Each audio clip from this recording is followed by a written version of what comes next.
I'm spawning them. Oh, I'm spawning. Watch out. Watch out, gang. I'm spawning. You're spawning. Wow. Robin was just showing off the incredible customized Steam Deck. Oh! Enough Bring fun. that over here. He's so Enough. sexy. Quick question. Do y'all need a local backup? No. Nope. No, we don't do that No. around here. You No. cannot imagine how casual this show is. You can't Because we're already in fathom it. Because we're already recording. We're already Yeah, recording, yeah. and this shit stays in, baby. And this shit stays in. But they didn't even hear Stays me in. say, I'm spawning when I came in. No, and that's a shame. No, you we entered heard it the so second hot, and time. I'm sad about it. I'll say it a few more times, don't worry. Good, please. Good. What am I doing here? What? Oh, What? well, this is Dorkspawn. This is Dorkspawn? This is Dorkspawn. This is Dorkspawn. This is a game. This is a show where we talk about video games like a book club. Dylan, do you have a thing you want to say? I'm gonna say, I've never, and I legitimately have never played Expedition 33. Yes, I've played and Expedition that's 33 a Not single going time. to change. I have also played Expedition 33 a single time. I think this is Dorkspawn, where we decided to talk about video games like a book club. Expedition 33 is not a choice game, kinda. There's Kinda. one. Oh, yeah. Wait, this There's is the one. last and final chance. Spoilers Oh, ahead this is for the crazy. very end of Expedition 33. For basically the entire thing. I'm wondering how we want to do this, if we want to go the 3 acts, if we want Yeah, to like I wanna kind of talk like about the talk game about before we Act talk 1, about Act the 2, thing Act No, that we I should wanna talk talk about the about. game in general, but I want to give Yeah. the listeners... I know they probably know this is a spoiler show, but because this is the only Expedition 33 episode, we're about to Yeah. spoil the shit out of this game. The And this shit game, out of it. I entire tell thing. you what, if you haven't played it and you're thinking about playing it, turn this shit off and go play it. Yeah, Right turn now. this shit off, please. Stop. It truly Um, fucks. It. Also, No, I'm you go. Elliot Davis. There we go. This is Oh, Elliot yeah. Davis. Do we want to introduce ourselves, or people know who we are? On Well, account I'm of- Dylan. I've never played an Expedition There we 33 go. ever. I'm Robin. I've played it once. We've done this. We I'm don't- I'm crazy. Elliot. yeah. I played it once. There so, we go. the reason Crazy. Okay. We had to do this intro 3 different times because we haven't Yeah. done it with a third person. You're knocking up our rhythm, Elliot. Yeah. I'm So- spawning! So I want to say I've never played it. I haven't played it. I'm not going to play it. I am still important. And crucial to this. I'm still good meat. Because I'm I still still good should meat. be here. I literally taste fine. Because I watched Elliot play the entirety of the game. Yeah, I'd say 85% of my playtime, Dylan was there. Yeah. Yeah. It was the best. So I've seen the entire thing, and because there's not exactly a lot of like variety of choice or things like that, I'm probably never gonna play it, or maybe like years from now I'll probably pick it up or whatever. But like, I still watched the entire thing, and I have a lot of thoughts. So I matter. So I'm here, and also this is Hey, our Dylan. show. Do you so need to Dylan, talk about you something? matter. Yeah. I matter. Do you I need to matter. talk I'm about not something being you've replaced. screamed I've I'm mattered over and over again? Like a while. Robin, did you not talk to Dylan about me taking over for him? I'm not being replaced. It's not Yeah. happening. Well, No. do you remember when? This is a side note. Do you remember when me and Viddy were talking about how we were gonna make a Dorkspawn themed thing, and then you were like, "No, absolutely not. I matter. I'm not being replaced." In this very Yeah. similar way. This is fun. Yes. This is a fun theme we have. Yeah. Yeah. It's fun. Yeah. Good. It's funny. It's good. I'm Yeah, important. It's funny. Expedition 33. Yeah. I've played. You've played, and I've also played it. Hi, my And name I is Robin. haven't. I've played. My name is Elliot. I have played Expedition 33 one My time. name is Dylan, and I matter. You know, gang, I think the 7th intro is going to go crazy. It's gonna. Yeah, We're really it's gonna gonna nail it on the really 7th. I'm crazy. telling you that. Okay, we start Expedition 33 in Lumiere. We play Which the is not world's- Paris. which is not Paris. Kind of. And Kind we of capital play- N, capital P, not Paris, is what I mean. That's it. We play the world's most beautiful and tortured gay French man, Gustave. That man's straight. I'm so sorry. No, he's gay for me specifically. It's changed. Oh, okay. He's gay for me. Okay. Yeah. We understand. I was going to say, canonically deeply in love with a woman, monogamously. They're not even together, and he's monogamous with that woman. That's not part of it. That's not part of this at all. I don't recognize that. Yeah, I don't recognize it. That's not real in my Expedition 33. Gustav, though, best boy. I love him deeply. Pretty good boy. Yeah. Speaking of this woman that he's in love with, there is this big thing going on, this big event. The world we immediately see is like all wibbly wobbly and like bending around. There's like rocks floating in the air.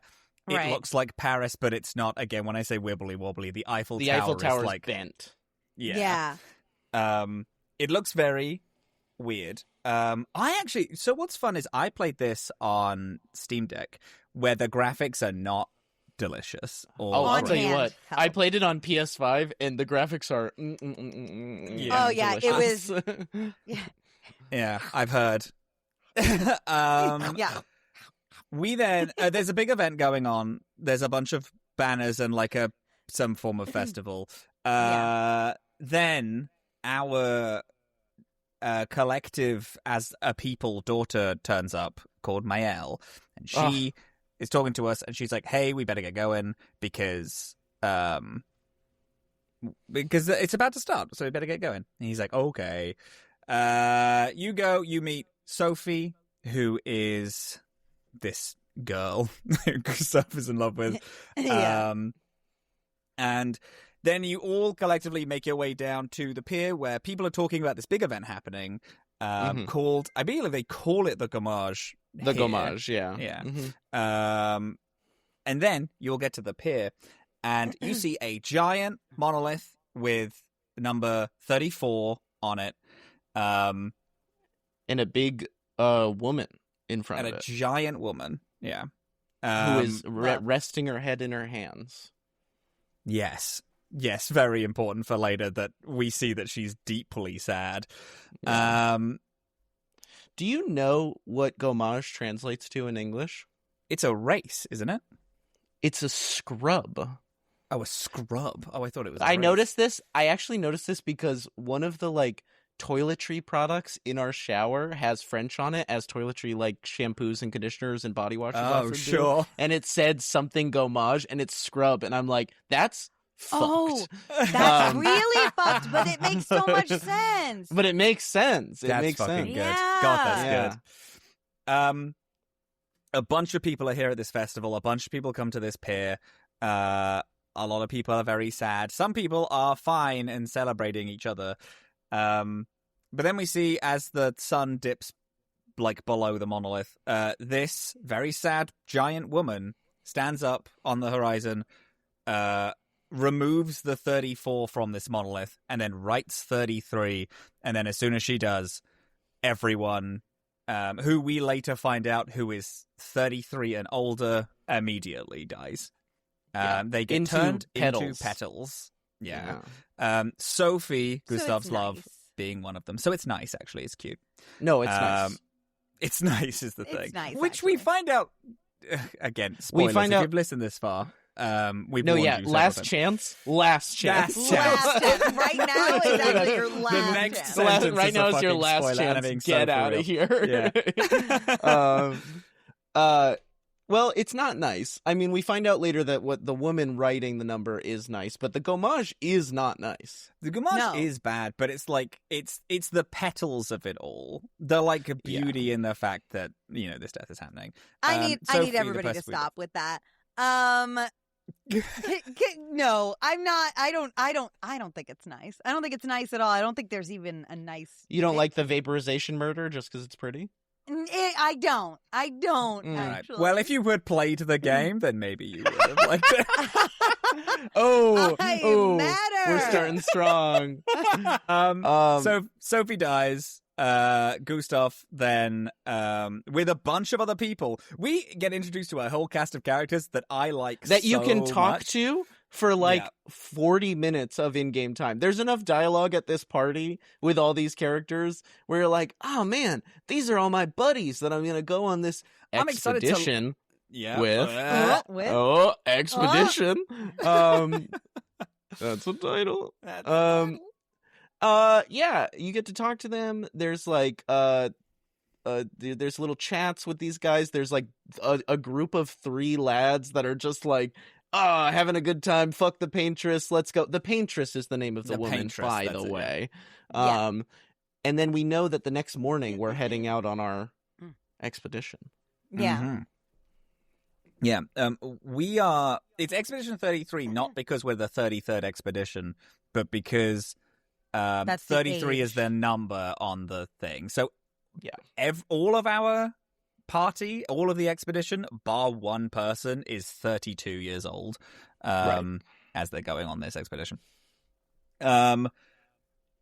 Everyone goes off. We have this beautiful, nice, wonderful send-off. Everyone goes off. We travel. We land outside of Lumiere in this place called Spring Meadows. And then, because also, stupid. Everyone who's 33 or older dies, so the oldest age people can be is 32 now. Right. Every So year there's no this old ticks people. down, Yeah. and then everyone gets removed. These, 2 ships that is harboring all the people on this expedition. The expedition are people who are going to the paintress to kill the paintress. That's the goal. Because if they kill the paintress, then they're able to grow old and they're able to save the world. Right. The gamage stops. The gamage Right. stops. Yeah. So they think. So they think. They get to the island and then they see an old man and they're like, White hair. holy shit, that's a white-haired old man. Someone immediately starts talking to him and is like, oh my god, hey, where did you come from? What is happening? And then he proceeds to slaughter every single one of them. The expedition leader goes up and talks to him. You are not the expedition leader. No, you're in this, just right? a guy. You're Yeah, just a guy. And like the leader walks up to talk to him and then he cuts that man's head off, I'm pretty sure. Yeah. Like in It's one crazy. swoop. And you it's go, like, oh no. oh, fuck. It's like the best prologue opening. It's like one of the best ever. It's so fucking crazy. It sets up the world so well, and there's a billion just like such pretty beautiful moments, and then it's immediately like, hey, this is shit's real and you're in it and everything is fucked. Yeah. Gustav tries to kill himself, which I love. I love it. He does. He We puts a love gun that. to his head. Himself. And then another surviving member of Lune turns up. Right. Lune, best. So there's like a very light chance. There's a very light romance plotline in this between one of the two. One of the 2 lesbians. One of the One two of the lesbians. two should One be of the lesbians. 2 lesbians and this Should be great full man. lesbians. Yeah. They spend an act and a half implying low-key lesbian vibes between the 2 of them until all of a sudden you can start romancing them, and then it's like, what? What are you talking about? No. Wild shift. Yeah. And then Lune's like, hey, don't kill yourself. If you're going to kill yourself, let's kill ourselves trying to kill the paintress. That's why we're fucking here. And this Gustav is is trying to find Lune mail. in a moment. You know, Lune is logic and drive. She is like, And I Right. love her. why would you kill yourself when you could make yourself useful? It's great. Yeah. Love her. Oh, and I love her. And I Yeah. deeply do. I think she's the fucking best. Yeah. First things first, we need to try and find the survivors. We end up finding... we find Mael first. Our big main goal is finding Mael. Who's kind We of our find- little sister. Not like Yeah. Right. actually, but you Mael know. is also 14. 16. 16. She's 16. Mm. There's a fun thing where I don't know about you, but when they said how many years she has left to live, I think it's like 9 years. I had And to the do math some of that maths is so 'cause crazy. it's stupid because I It's was like, so so crazy. she's like early 20s. I was like, no, because she ages, and also life expectancy goes down by 1 year. So it's right. So and by the pinpointing in the time that she hits, But which is so fucked because then you're like the 5 and 7-year-olds in this town are gonna live to be like 15 max. Yeah. Right. Ooh, scary world. I like it Bad so much. world. Bad world. And then, so we find Mael. Mael is in. Oh, she's in the mansion, right? We find her in this. I think she because is. we're finding these doors that are randomly popping up, and these doors. Is that where she is? Oh, at is the that start? where you we find her in the mansion? I will say first of all that right? this is the part that I didn't watch. I actually you missed started the watching very you beginning. play. Yeah, I started watching you play after the prologue and everything like that, and then Dillin? I locked in. I tell you what, you should go watch the cutscene of the beach arrival, just because it's like Have a you not seen stunning the beach cinematic arrival? shit No, show. I didn't. Oh I didn't see the beginning. shit! That's so sick. Oh my god! And so you also didn't see him try to kill himself?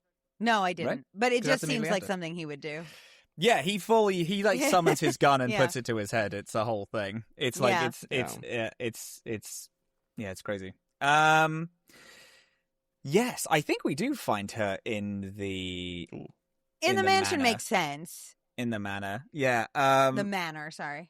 This whole place is, I was also calling it the mansion, but I've Googled it now. There's a whole bit of this place where you find her is in a place that looks like it's underwater, but it's not. And it's my favorite. It has my favorite song in it also, because the boss music in this goes so fucking The crazy. music in this game goes out. It's actually so bonkers. sick. This Flying Waters is Something in the Rain is my second favorite song. My first is one of the protagonist's themes.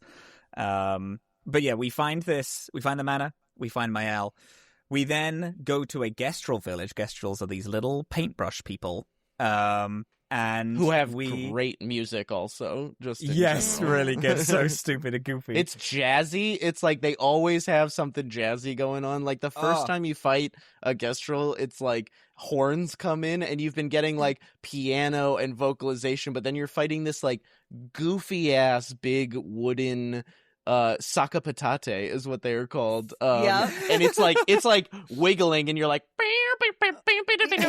and it's like what? It's so what is this? I remember I spent a large part of like the first portion of the game that I watched you play convinced that you were not actually supposed to fight half of the things you were fighting because you thought they were cute.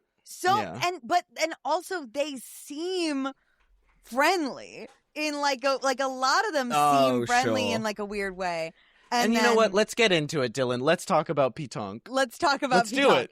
Let's talk about Petanque.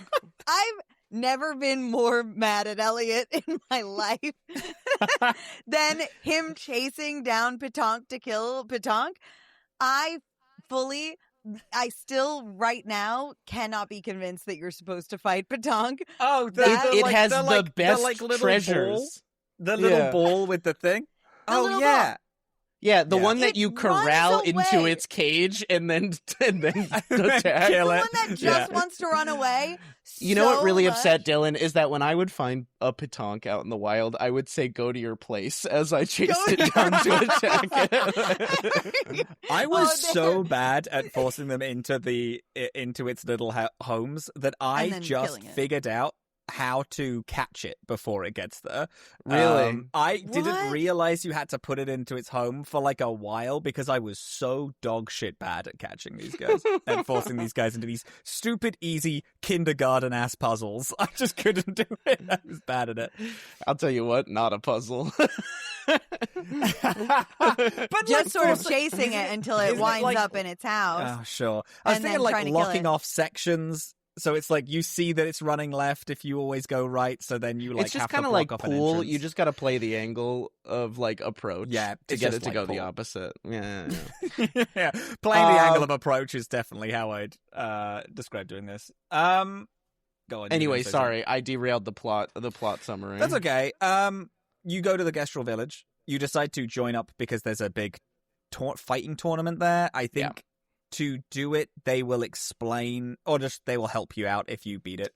No, that is how you get my CL. best girl, CL, is in the fighting championship. Right. Yeah. But did we not know that CL was the champion until... We did not know. We knew it was a person, maybe, but we didn't know it was CL. Oh, sure. You fight in it. You see her. She has a fucking, like a two-headed scythe. It's the coolest weapon maybe ever. Yeah. I am like a Mael stan as like a team build person, but CL is my best girl. She fucking... I never used CL. Oh. Like, That's pretty insane. much in the whole game. That's crazy. Wow, she was a that's- frontliner for me the whole game. Pretty much, yeah. No, she's fucking cool. I just never ended up using her. And then we find SK. Oh, SK. SKA. That's my boy. favorite guy in the world. Who is this big fucking blob guy who you can sail on the ocean. Oh, I think you fight in the tournament to win, to, like, they will say, we can help you sail or something. Like, you're trying to get favor to cross the ocean again. Right? I can't remember. Oh wow. I remember that you need something from the chief, and I can't remember what it is. Well, because that makes sense, because SKA's like skills are kind of lost, and he needs to get all of them back one by one. Yeah, he needs his little rocks. His little rocks. Yeah. That help him do different things. But you get the swimming one pretty quickly. Yeah, so that feels right. Yeah, because you can just you just like run with him, and then like the main goal is to get the swimming one. And then you go all the way to a place called Stone Wave Cliffs. And when you get there, you fight this big like beast called the Lantern King or the Lantern Beast or something. Oh yeah. And then you fight it, you kill it. Oh my god, hell yeah! Now, oh my god, we're all celebrating. You fight it, and then by killing it, because this thing has the stone that lets SKA swim. Yes. You kill it, you get the thing that can help SKA swim. As everyone is leaving, that fuck ass old man appears. And I need to pull a quick aside here. At some point before this moment, you might have found yourself at a little optional guest roll challenge moment of like a obstacle course to unlock a fuck ass guest roll outfit. If you're listening at home, look up be wearing it. Look up Gustav Gestrel outfit, and you might have, turned on the setting where your new outfits show up in cutscenes, and then experience what is about to happen. Yeah. That's right. And it gives you full troll doll hair, by the way. Yeah, full troll doll hair. Anyway, Robin, tell him what happened to my boy Gustav while he had fuck-ass troll hair. So, this old man turns up, and then Gustav's like, oh shit, everyone get onto SK. This old man is asking after Mael, is like addressing only Mael, I think, in this scene, as Mael is like trying to talk to him, and Gustav's like, no, literally leave. You have a fight, where I was like, I'm doing pretty fucking good in this fight. I'm parrying every attack. I'm crushing it. And then he stabs Gustav through the chest and then kills him dead. It's not even that. It's that Mael gets trapped in a little, like, dome. Yeah. And then Gustav is fighting to protect her, trying to kill this old man. This old man nukes Gustav into orbit, stabs and kills him. Stabs him so brutally, severely dead. Yeah. Like, because Gustav does a move, so he's one-armed. He's one arm. And he does this thing, his like old special move is that he like channels a bunch of electric through his arm and then does this big blast of electric power. He does it to this old man. And this old man like parries it and his arm falls off. Gustav's arm falls off, and then he stabs Gustav and then brutally. He stabs him. Yeah. And then as this old man goes to get Mael, another person appears, and this person appears to save Mael and the rest of the team. He's saying he got there just in time and has been chasing them down, and then his helps hair Mael. is partially white. Yes. Oh yes. Yeah. Mm-hmm. Yeah. Good point. And then he reveals himself as Verso, and Verso is now the protagonist of this, of the next act, that is end of Act 1, as Gustav is, like, full just dead. Like, all of the levels that you put in dead. Gustav go into Verso, but they don't work the same really at all. He has a different skill tree you've got to spend on. But you get the same level of guy. But I was so upset by it that I put the game down for like a couple days. I say a couple days, maybe like a day, because I love Gustav so bad. And at the beginning, so I played this when it came out, and people were so good about not spoiling the fact that literally the protagonist beefs it at the end of Act 1, that I had no idea, even though I was watching a shit ton of edits and like cool stuff, and I was so deeply upset. It didn't get spoiled for me either. It was such a fucking brutal hit to the chest when that happened. Yeah, because you're like, no, he's going all the way. This is his story. What do you mean? Yeah, played perfectly by Charlie Cox, Daredevil, for people who don't know, who did in interviews, he said, and also the devs have confirmed, that he did all of Gustav's lines in 4 hours, like a 4-hour recording session, and then he forgot that he did this role. Because it was like a couple years ago, and just completely forgot about it, and was like, "Yeah, that was kind of a nothing, like one day recording thing. I doubt anything will come of it." Holy shit! Crazy. Yeah, and then people were like, "Oh my god, I loved you as." There's like an interview of when he's like, he's speaking to people, and they're like, "Oh my god, I loved you as Gustav," and he's like, "Who?" And then he was like, "Oh shit, I can't remember that happening. That's crazy." Wow, they made that. Yeah, they made that. That's finished. They made that. Insane. Crazy.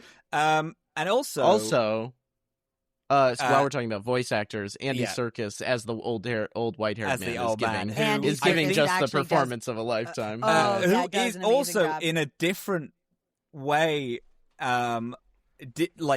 Whenever he talks about the game, Andy Serkis is like, "Oh, it's just the best. I just connect with his story so much, and I loved all this, and I loved how this character feels this, and it's all about grief and emotion." Oh wow, and that art, doesn't shock me. I beautiful. guess. Yeah. He just bought so hard into the story. Talk about a guy who loves what he does. Yeah. I tell you what. Yeah, and he's fucking. Again, so this isn't his first video game. He's done a couple. He's performed as the villain in a game called Heavenly Sword on a PS3 release title a billion years ago. And I remember being like, "Oh my god, Andy Serkis, the Gollum guy? That's so cute." And then now he's doing this as one of the fucking best performances in a video game. Yeah. And then we play as Verso. After all this, we find out that this old man's name is Renoir through Verso. Right. Verso says that Renoir and him, as well as a couple other people, were actually part of Expedition Zero, the first ever expedition to ever leave. And how Renoir made a deal with the Paintress to keep eternal life as long as he helps stop all of the new expeditions going out. That him and that whole crew will be able to live because he considered them. Which is Expedition Zero. Which is Expedition Zero. Yeah. And that is why... And Verso is also part of Expedition Zero. Right. That is why Verso is now, like upon joining your crew, is the only one who is, like, he's an old guy. He still looks young, but he is, like... He's like 100, I think. He's like 100. Yeah, he's like old. Yeah. But he looks great. But he looks great. He looks very great. sexy. Hot as hell. Verso played by Ben Starr, who also plays Clive in Final Fantasy 16. Another crazy performance from Ben Starr as Verso. Fuck off, yeah. Yeah, it's so sick. Verso's like, well, the only way we can kill the Paintress is if we go to my friend who is in the mountains. His name's Monoko. You go into the mountains, and then you have the best, my favorite song in this, which is Monoko's theme, because you find out Monoko is bow, bow, wow, wow. it turns out that he is a Gestrel, Monoko, and his whole thing is that he Correction, he is copies. Not yet. Not yet. Spoilers. That's a puppy. Last chance. Last chance! Get off the bus! Get off the ball. I'm Elliot. I've played Expedition 33 one time. My name is Robin. I played Expedition 33 one time. Hi, my name is Dillin. I matter. We find Monoko. Monoko joins us. Monoko can Right. copy monster abilities. Monsters are called Nevrons. Yeah. They are taking does their that- feet. By taking and holding on to their Okay. feet. Yeah, he now, grabs this is a their great feet, time to and now mention. he We have can to do talk their about the tricks. foot fetish shit in Expedition 33 because it's crazy. This is a Lune French game, gang. Get normal. Lune has her dogs out the entire time. Lune has dogs out, and when you sprint with her, her feet, she floats so that her feet are pushed back so you can see full feet Yeah, the whole you time see you're full sprinting soul. as her. And Yeah. people would say, yeah, but that's not necessarily sexual. Yeah, absolutely. Monoko Yeah, until you have a talks foot about fetish, and then yeah, and Monoko talks about collecting feet so hornily and He's so like, consistently. Such lovely feet. What yeah, lovely he feet. gets really. just fucking give me into their the feet. It's crazy. Yeah, it's cra- fucking... It's gnarly, actually. It's deeply, deeply challenging, actually. This game, it puts just like the hottest characters in it and then is just very horny about it as well. But it's interesting because it's a chaste horniness. There's like It's not cha- really... Yeah, It's not explicit, but it is horny. It's hungry. This game It's is hungry. Yeah, It's kind not. It's not horny. It is hungry. It's like, it's how baseline horny you would be if you knew that life ended at 33 at max from where you are. Right. Everyone's fucking. Everyone is fucking. And I'll tell you what, Monoko He can get it. would. Yeah. Oh yeah.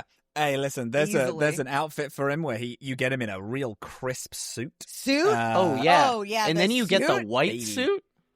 Oh, I never got the white suit. Oh, Crazy. I I just got got the a white black suit. suit towards the end of really Act towards 3. the end, yeah. And it fucking... delish. Oh, damn. Delish. Jealous about it. Very good. But then you're Verso. And then Verso, you pick up Monoko, and then you go back to Old Lumiere, and you decide that you figure out that you need to forge this one blade, and to do this, you need to kill 2 Axions, or the 2 remaining Axions, I think, which are these Axons. Thank you. They're these Right. giant, like, these giant, like, colossal beasts. Oh, look at him. Look at him. Look at him in his white suit. I just sent y'all a Sent picture a of him in the picture. white suit. Yeah. Oh my God! Look at how Damn, handsome he is. Clean as fuck. It's Actually, that's so clean. good. I'll And tell it you what, makes no his face, fur no white. problem. Like, come Don't- on. God. You kill these 2 beasts by going to these 2 different areas. One of them is like mask based.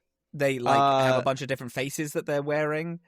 Yes, it's many different like moods, and you have the Oh, choice. yeah. And this is, I'm actually curious, Robin, what you did here, because this is a small choice. Oh yes. You can either Yeah. go face it immediately, or you can go down all the paths and like Right. trigger the emotions and fight representations of the different emotions. Which one did you do? Now this is interesting because I didn't understand that this was a choice, so I immediately went to go fight it.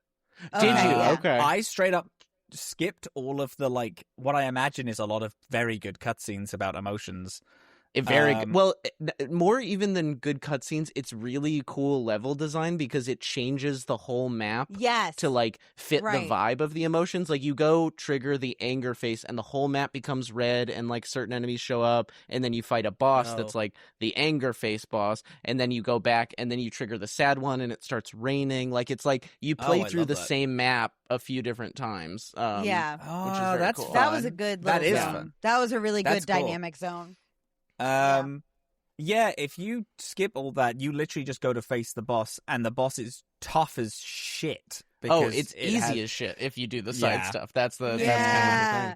I imagine. No, he was hard as fuck because he has all these different faces backing him up because you haven't destroyed any of them. So Yeah. he just hits you as hard as fucking possible with all of his big moves. Yeah. And then the second big Colossus that you fight is in this beautiful, like, big sand dancery like Colosseum kind of building. Yeah, it's cool. It's beautiful. And then oh god, something happens there that is fun that I cannot remember. It's been too long. Like a story thing. Yeah, someone has a big, deep connection. I think Lune. I also think Lune. Yeah. Oh, yeah. Because parents get to here. Yeah, because I think you end up going back in Act 3 to, like, recover something about her parents. I think maybe... Yes. Oh, what is it? Yeah, my walkthrough is just saying what the walkthrough is doing. Lune is connected to Cyrene. That's the dancing one. Yeah. I think they each claim I think CL claims the chroma from the masked one, and Lune claims the chroma from the dancer. Sure. And then combining both of these as you go to the monolith, there's like a barrier protecting the monolith, which is why you need this special sword, because this special sword can only pierce it. Go on.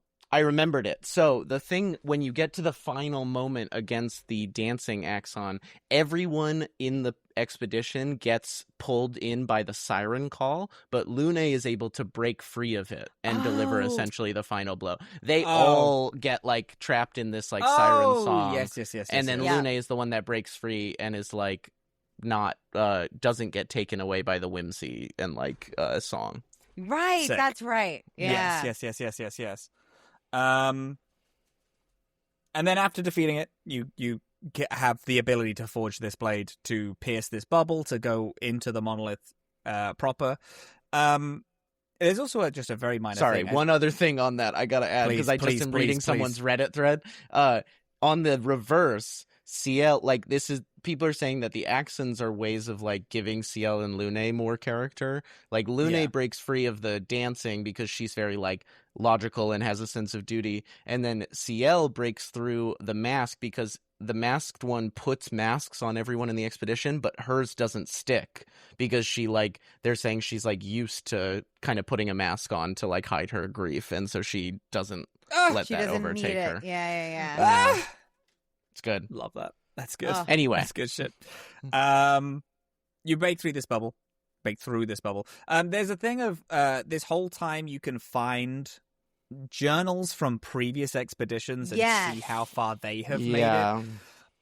Harrowing. It's devastating and harrowing. Deeply, because all of them are like, oh, we're just about to die. You have a lot of things of people, like, fully abandoning their expedition, being like, there's no point, we're all going to die anyway. Or a lot of them are, like, from last person standing, like kind of writing, like, their known last entry, knowing they're not going to make it. Yeah. And but but you are not the first people to make it to the monolith. The other one is Expedition 68? 7? Oh. 7?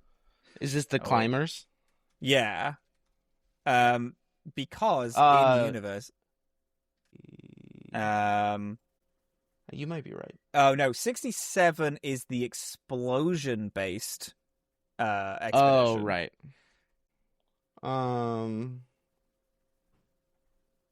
It's not 68. I'm wrong at that. 38? I feel like it's a little... Oh, no, 69. It's 69 because the developers are trolls. They are the climber expedition, so anytime you can, like, climb up a thing, it's because Expedition 69, like, put these they put around. the things in the rocks that you can, like, grab onto and they are, like, wildly the most successful outside of you because they made it all the way to the Paintress.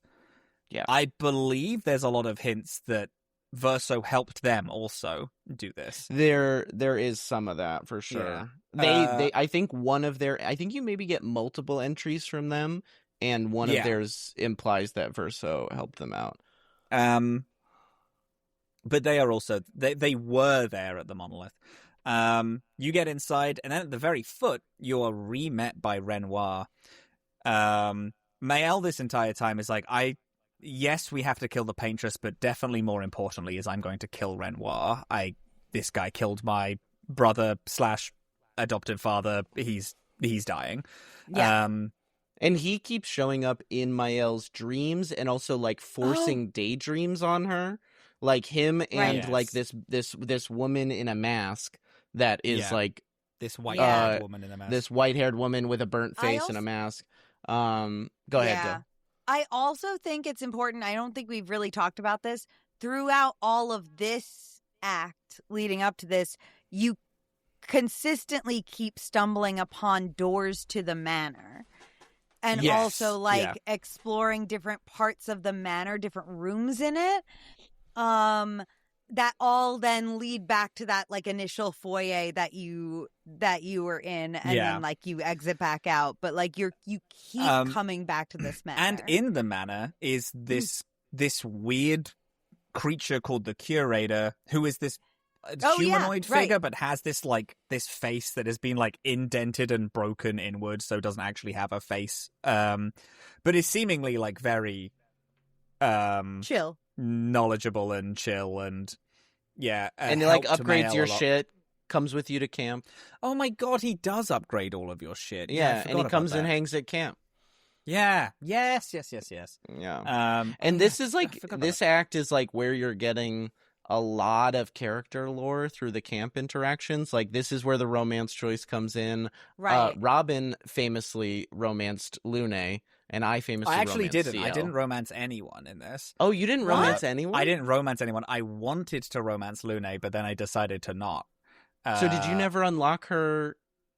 No, you can unlock all of their stuff without romancing by anyone. not doing the romance options? Yeah, I just didn't do any of the romance options. That's funny. I picked, I think, the most romantic options with both, so much so that I had a full romance with CL, and then when she realizes...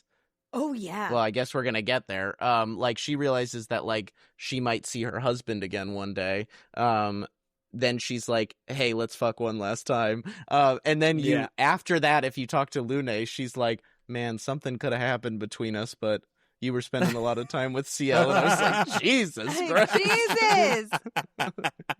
You're lesbians. Why aren't you together? Yeah. Well, and that was the thing. She kind of is like, and I didn't have anyone kind of to worry about or whatever. I would have been here. But we get to the foot. We see Renoir again. Renoir and Verso have this like big argument where Renoir is yelling at Verso about the fact that he loves his family and will do anything to protect it, and Verso's like, yeah, same, that's why I'm here. They argue back and forth, and then the Curator Mael is like, okay, we're gonna fucking kill this guy. And Verso was like, okay, we have to subdue him because he's gonna stop us going to the monolith. And Mael's like, no, we're fully killing him. Yeah. You fight him. It's also one of the best mic drops of music. The music in this section is so fucking stunning. In this big, like, climactic fight with this guy, you fight, you defeat him. The Curator then turns up, and kind of delivers the final blow? The final blow, because the Curator and Renoir then start talking to each other as it, like, in weirdly cryptic ways. The Curator never speaks, but Renoir speaks almost for him, talking about, again, how everything I did was for our family, I think he's talking about, and it's a weird thing. The Curator and Renoir then both die at the same time. And then as both the audience and all of the characters who aren't Verso are like, what the fuck was that about? And Verso's like, we have to just move. We have to keep going. Like, we're right here. Let's not stumble about questions. You climb all the way up throughout the monolith. Throughout the monolith, there's like a lot of scenes of a woman talking to children. Yeah. Yeah. Oh yeah. And a fire, is that you start to get? And then a fire, yeah, which it's this weird thing of she is like teaching these two kids, and then there's a big fire. And then I don't think we see what happens past that. We get all the way up to it turns out that the giant paintress isn't actually like the paintress, but she is just a normal sized woman, but also that looks really similar to the curator, like same kind of degradation. Yeah, right. She's also falling apart. You fight her, and then there's there's like a second phase where she then joins the paintress. Yeah, there's a second phase where she joins the paintress and only heals you on her turn. Yeah. And it's like, as soon as she starts doing that, like she's down, maybe it's a third phase even, but she's like slumped on the ground and is using every turn to heal you, and you're like, what? Why? Yeah. Wait, why? Wait, what's going on? You're the bad guy. Why are you healing bad guy. me? Why are you doing this? And between the phases between phase 1 and 2, she starts yelling at Verso about how dare you wear his face, and oh, you're another trick, you're here to kill me, and all this stuff. And then again, you start flying. Oh, and then Verso pulls out another stone and then throws it at Esquier, and now Esquier can fly. Which has been a problem this whole time, because you're like, damn, if only Esquier could fly. And Verso's like, yeah, right? How convenient would that be? And then in this second phase, Verso pulls out this stone and then helps Esquier fly. And you're like, hold on. Well, yeah, that's interesting. Why did you have wait, that? Wait, yeah. wait, why'd you where have did you that? get that? Where'd you get that? Where'd you get that? Then you fight and kill the paintress? Go on. Is this not also where in this fight that there's like sort of like a thing that opens up also, and like no, that's the third act fight, I think is what you're thinking of. no, that doesn't happen also here where like you escape through it sort of? No? All right. Never mind. Never mind. I remember this. I don't remember feel this like there was like a little bit where it's like That almost might be in the Renoir fight. It's been a while since I did that fight though. Yeah. It's been a second. But you killed the paintress. And then you're successul. Oh my god, you did it. You beat the game. You killed the paintress. Congratulations. You did. You all go back to Lumiere, and everyone is weird. celebrating. Because Verso and Minoko kind of seem glum. On the They're like really bummed out about it. they seem bummed out. But everyone's celebrating, and it's a beautiful end of Star Wars scene where everyone's dancing, and it's a great time. And then Verso reads a letter, and the letter is talking about the letter is from the white-haired woman. Yes, Alicia, I believe. Alicia. Yeah. And the letter is for Mael, maybe? I think it's for okay. Mael, but Verso holds on to it. Sure. I might be misremembering that. But the content of this letter is Verso is sitting on the dock, sad, while everybody's celebrating. And the contents of this letter reveal that the paintress is not the one doing the gommage. It is actually Renoir, the real Renoir, who has been trapped inside the monolith by the paintress, and the paintress is painting the numbers as a warning to everyone. She was good. Yeah. She was good. She was good the whole time. She has been stopping like the full extermination of everyone by slowing it to everyone gets like a year. And then this year is ticking down. It's all she can do in her power, which is why she's so sad and crying all the time, because she can't stop the extermination of everything. And then everyone in the city gets gommaged. And then every single person dies. Verso gets gommaged. Everyone. All of your Everyone friends dies. that you've been here with this entire time. Everyone. And then cut to a completely different setting. You're playing as Alicia. Well, it's kind of a familiar setting. Yeah. Kind of. Because We're in the manor. it's in the manor. We're in the manor. It's in the Right. manor. Yeah. We play as Alicia. We really can't do that much. A lot of now. This is to say this is a third act. It's like it is the third act. It feels like a third. It's the final in a movie. It's like a final. It's so different. This part feels to me like the finale of Act 2 more than it does feel like Act 3. Like this whole sequence felt like moment, it was. Yeah. It was like because it has to Act 2. recontextualize the entire world, Elliot. I wanted to go find this letter because it was driving me nuts. Was it addressed to Verso or Mael? It was addressed to Verso, and the opening is, "Brother, I tire of the conflicts and deceptions that plague our family and theirs, so I entrust you with this letter. Whether you give it to her is up to you. I'm at peace with what's to come. When the time comes, I hope you will be too." She does not, or Verso does not give it to Mael. He reads it on the dock before getting Gommage.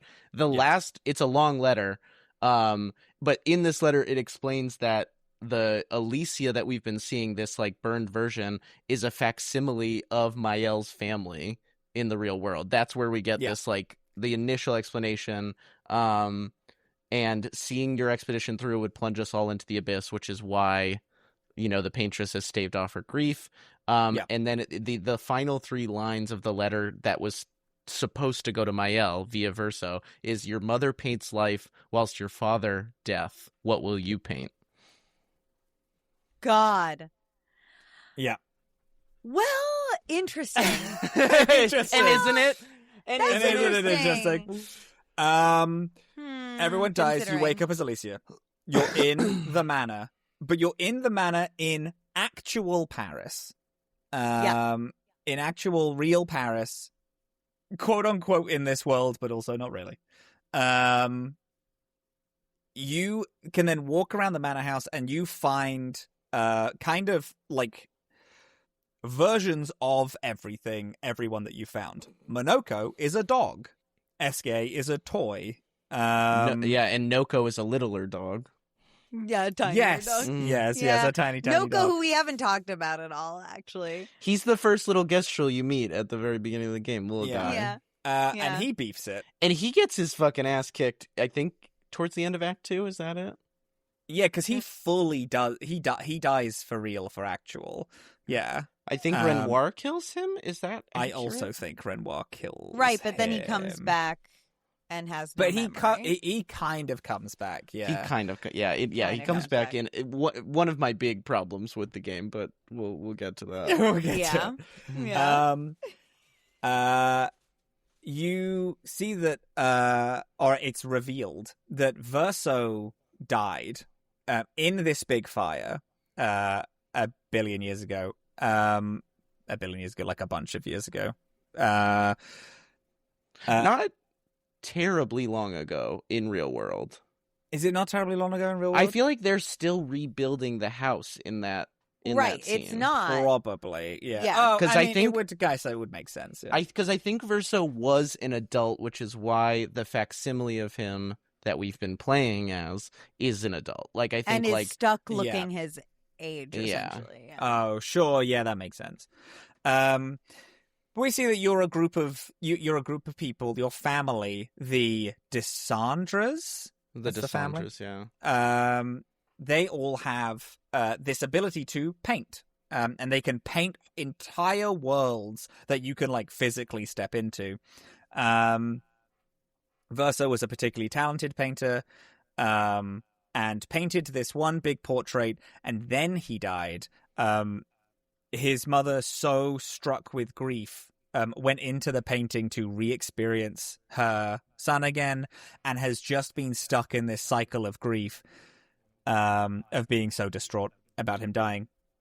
And then the cataclysm that made the world fractured happened because your dad, Renoir, went into the painting, and they had like a conflict that caused the whole world to become this because kind Renoir, of like broken version. Renoir is like, I want my wife back. Like I want us to move on and like grieve together.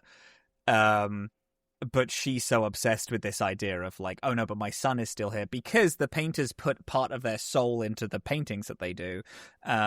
So there is like a fraction of him there, but it's not really him. It's just a kind of false part. And Renoir goes in to pull her out. But they've both been trapped in there for like real world days. I think real world like a month or two is what they say about the mom. Right. Oh, is it? Yeah. Yeah. And fiction world years. 100 years. Yeah. Yeah.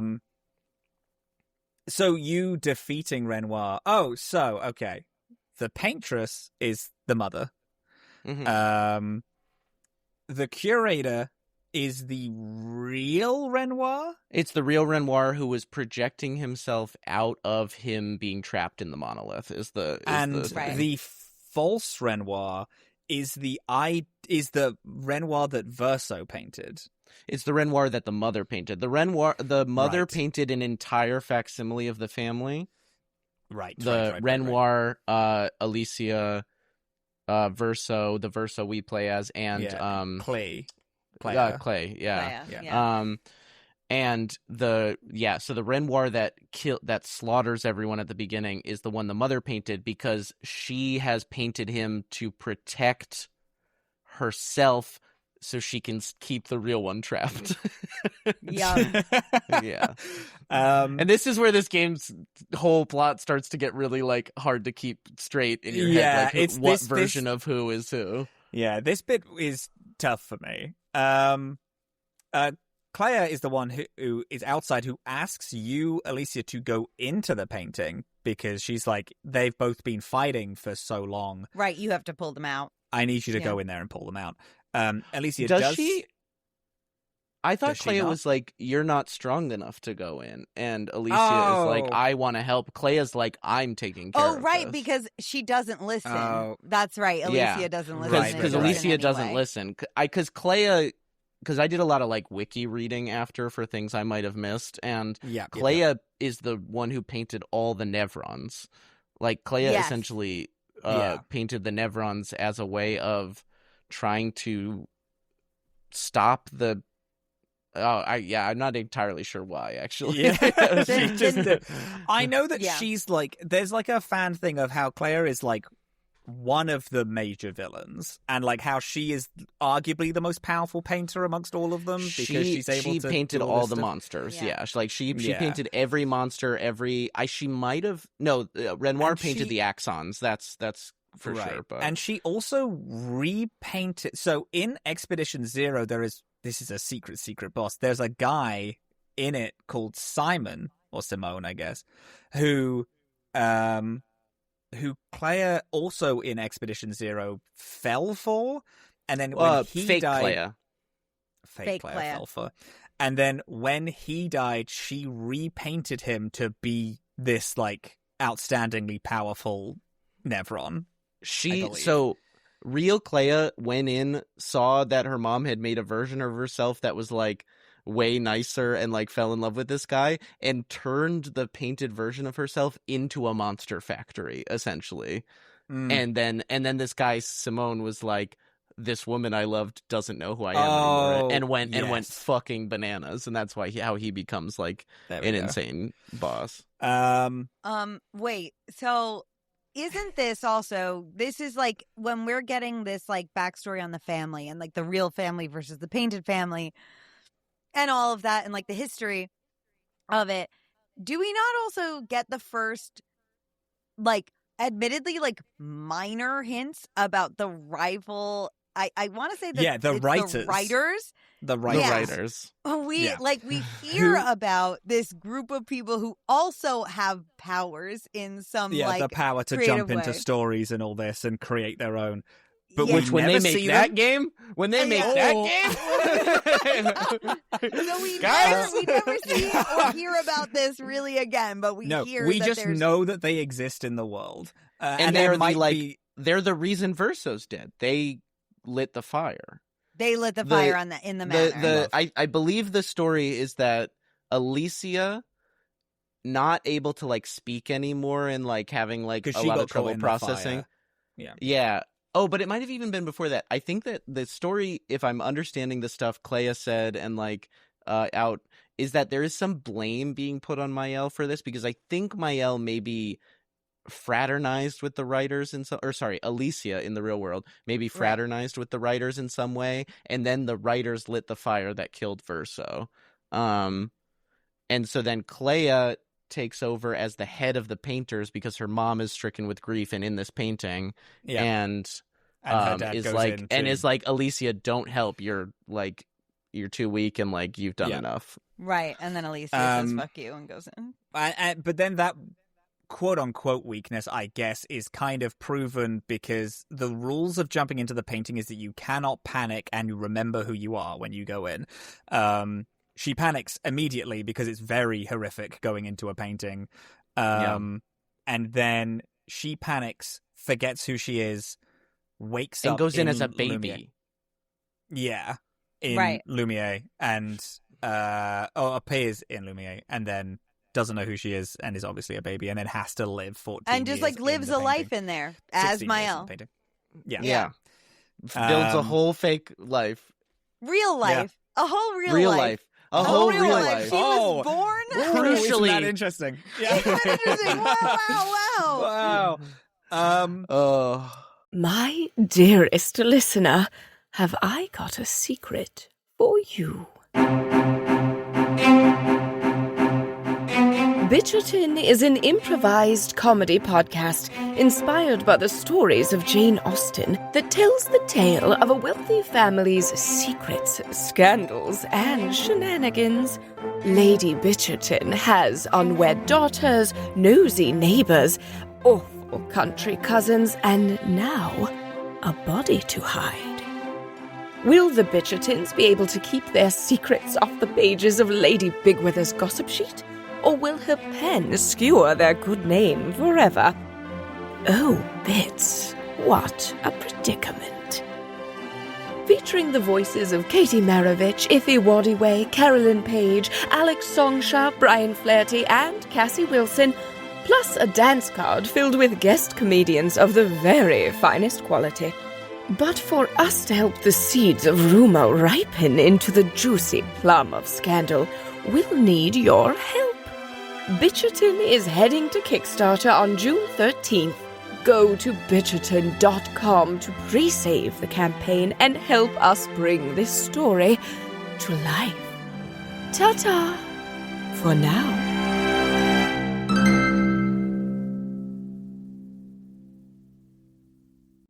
Hey dorks! Our friends over at Soul Muppet Publishing are launching a very special event that you should definitely check out. Orbital Blues Month starts April 1st and features 6 different creators crowdfunding their supplemental content for the sad space cowboy game Orbital Blues.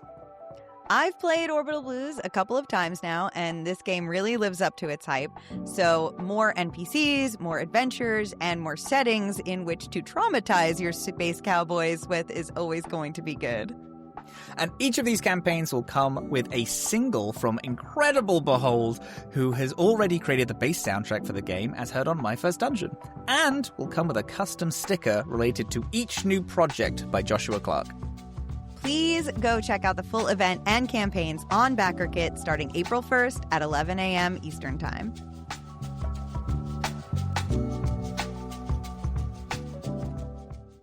So she gets in, and then Mael remembers all this because Mael is still in the painting, right? Because Mael does not get gommaged along with everyone No, else because she is real. Yeah, she's because real. she's real, Right. actual. Yeah. And so she, with these new big powers that she gets from realizing that she's she's a paintress or a painter, I guess, remakes everyone. Repaints She brings everyone back. Brings everyone back. Renoir now no longer still big villain mode, but he's come in and he was like, okay, I was trapped in this painting for too long. Being trapped in I pulled paintings for too mom long out and I'm goes back. crazy. Yeah. If you're in the painting for too long, you kind of go mad. I pulled her out.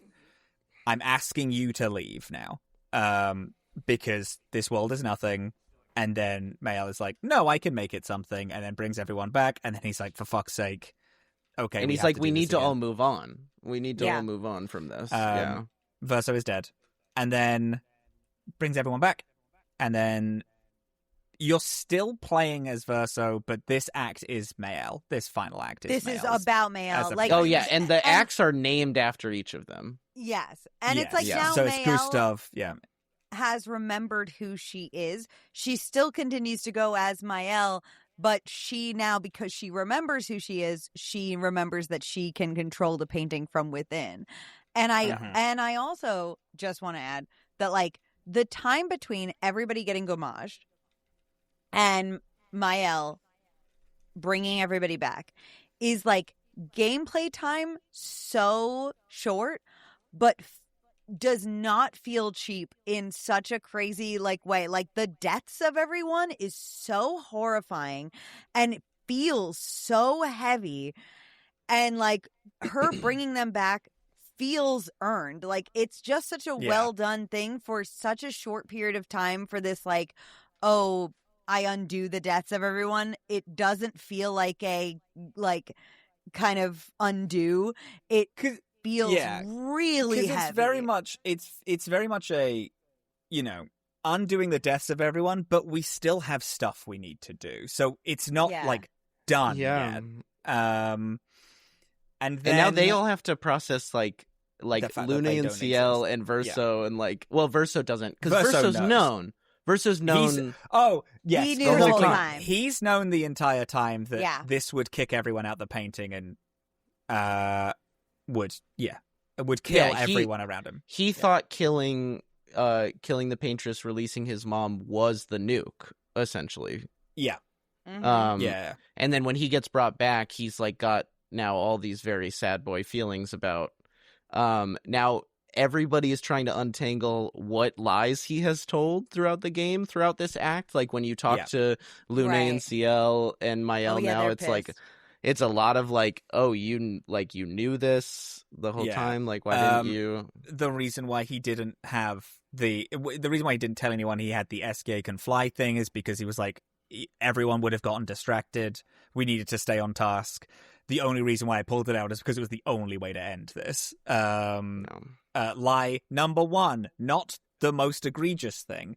Over the course of this next act, the only thing you need to do is go back to Lumiere and kill Renoir. But there's a lot of things that is unlocked in this last act. Yeah. There's important, fun, good side story stuff with both Ciel and Lune and Mael all have 3 optional story beats. And then there's also like a Clair unlock secret boss. There's a billion secret bosses in this. Yeah, she has like an endless tower of the hardest shit in the fucking world. That I guess you fight her at the end. Where you encounter like all of these mini bosses that are tougher than the main characters of the game will ever be.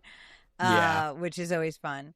Including one of my favorite moments that I have experienced whilst watching someone play a game, which was a solid few hours when we were all in the front room and then Elliot was killing this giant purple snake that you've been able to see on the map the entire time, and everyone has been like, oh, Verso, do you remember the time you tried to fight that and got your ass kicked?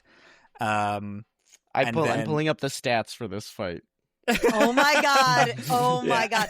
This after like 3 hours of trying this, the final version of this fight that landed was 5.6 million damage dealt, first of all. Oh my god.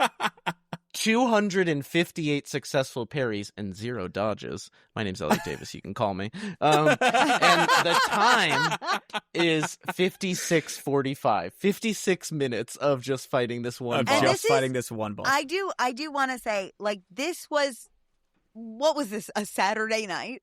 Like, I feel like this was this was a Saturday night. We locked in to watch Elliot play this game. And this is one of those classic moments where I don't think Rowan was there for this fight, but throughout this game, I would face similar challenges of playing bosses for like 3, 4, 5 hours that I couldn't beat. And Rowan would sit very silently next to me when watch me play. And then every time I would die, she would look at me and go, just don't overthink it. You just gotta not overthink it. Yeah. And I'd be like, no, thank you. That's super helpful. Yeah, that's really good. Thank you so much. Very fun considering we were watching and not helping at all. Yeah. But, I think you'll find I was doing some pretty magnificent coaching from the side. Yeah, Robin was were. like my little league coach that day. That was You really, were. that was You were really the little league good. coach. But I want to highlight a game design thing, like and like a game mechanic thing that this game does so beautifully and brilliantly. Is that by the time you get to Act 2, you're like, man, I've maxed out damage. I'm doing 9,999 damage on everything. That's fucking cool. I have really just like got my builds locked in. I'm just slamming these like 10,000 damage. Some bosses I'm encountering, man, they're like, I really have to chip away at that. And then you defeat the Paintress and you get given a Pictos called Painted Power that just says, deal more than 9,999 damage. And all of a sudden this world of dealing 20,000, 50,000, 150,000, 500,000, a million damage, depending on how you stack your build, opens up. And it's just one of the most brilliant, like skill gates and like power gates I've ever seen in how a game scales you up.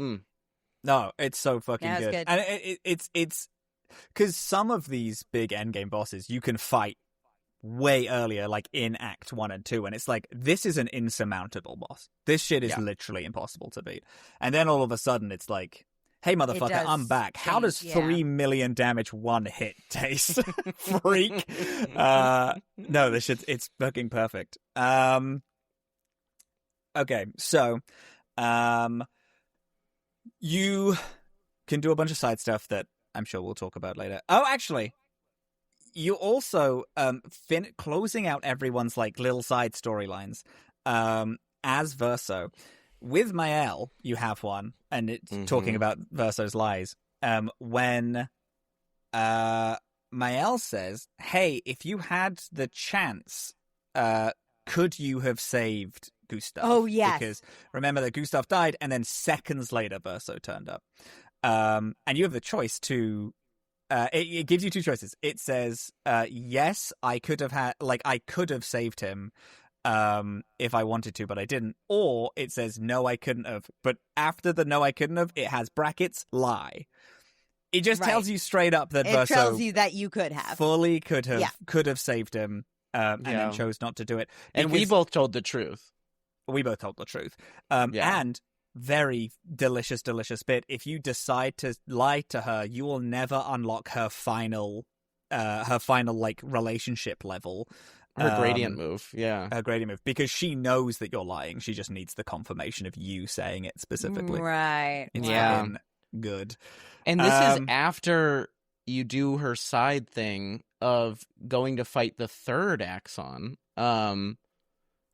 Which is like this axon of like an endlessly constructing tower that is like, you're implied that it's Renoir. Like Renoir made an axon to like speak to each of his children in some way, and this one is Mael because like he always wanted Mael to reach to greater heights or whatever, and she's like, no, he's making fun of the fact that I have a fear of heights or something. Like it's like it's this fun little like familial dig, and then at the top of that, you get to fight Alicia as Mael, which is just such a stunning moment. Yeah. They have a moment together, and you go into this like black and white pause zone that is like the dream realm that Mael's been brought into a bunch of times by Alicia and Renoir. And then you come out of it, and before Verso can think twice, Mael gomages Alicia, and he's like, how fucking dare you? And she's like, it's what she wanted. Like she doesn't feel real. She doesn't feel like she has any agency. She doesn't feel like she belongs here, and she believes that, and that's fine. Yeah. Yeah. And it unlocks this whole thing of this Act 3, because this whole time, obviously, he's been lying to you. But Verso being like, oh, I was part of Expedition Zero and I'm in this world, has now changed to, these are the members of my family and I am kind of an echo of this brother who died. I know I'm not real and I know I am dead in the real world, but I still love my family and I want to talk to them. He still doesn't want his like his painted sister to go. Yeah. Explain yourself, to be honest. Explain your reason for anything that you fucking do, explain to be honest, yourself. Verso. We go back to Lumiere. We storm it. Nevron's everywhere. Cool fight. Mael... Cool whole sequence. Yeah. The fights in this are super easy, but the way that they're happening is really cool. It's like you see, first of all, sorry, Elliot, who summons a bunch of Mael summons a bunch of other expeditioners essentially to go and fight. Yeah. So as you're doing it, you're seeing other expeditioners kill these other guardians, and then you come up and you fight them, and the fights are pretty quick, but it's such an intense little traverse in through town. Yeah, it's very cinematic. It's really fucking and it's cool. the reversal of the very first thing you do in the game, which is go from the rooftops of Lumiere down to the docks. This time you come in on the docks, and it's the exact reverse journey that you took as Gustav, including if you go back to the exact starting position of the game, which is a little rooftop garden, which is one of the side paths. There's a little picto over there. I can't remember what it was, but I remember it being thematically cute. I remember that moment. That's fun. That's cool. I didn't know that. And we climb all the way through Lumiere, this painted one, and then we confront Renoir for the final time. This is actual final boss. Kind of. We defeat and kill him, and then he turns to Verso, and because he's about to get kicked out the painting, and he turns to Verso and he says something. He's pleasing with everyone. He's talking to Mael and Verso and CL and Lune, and he's CL and Lune are kind of begging for their lives and saying that they have meaning, and he's your friends are right, but I just looked this up to make sure I got the line right. He says, life keeps forcing cruel choices. Yeah, right. And then when he loses to Mael, he says I'll keep the light on for you. I hope he kind of says it's your basically decision, I hope you come home. Don't I hope you come home, don't lose yourself. But he leaves a little window open on his way out. And motherfucker, and this motherfucker who I don't like at all is the thing who I just don't like. Verso walks in the door, and everybody is what the fuck are you doing? And he walks into the doorway, and he sees this small kid version of himself with the kind of same motif of the face all destroyed and cracked in or whatever. Who we've been seeing throughout the game. In different locations. We've seen the same motif over and over again. This is actual the real version of Verso's soul. This is the last part of his soul that is painting. And he's painting on the floor in perpetuity and whatever. And Verso has decided that he doesn't want to do it anymore. He's whatever. So he goes and talks to the little boy and is you can stop painting. Mael jumps in and is excuse me, what are you fucking doing? You're ruining everything. I just killed my dad for all of us so that we could continue to live. And Verso is no, I have to kill the tiny child suffering within me. No, hold on. Doesn't have to kill. He has to release the tiny child from. So this was again Verso's plan for the whole time. I think I think it's killing. Oh my god. He's because I'm sorry. Does the child get to live in the universe where Verso wins? The child's dead.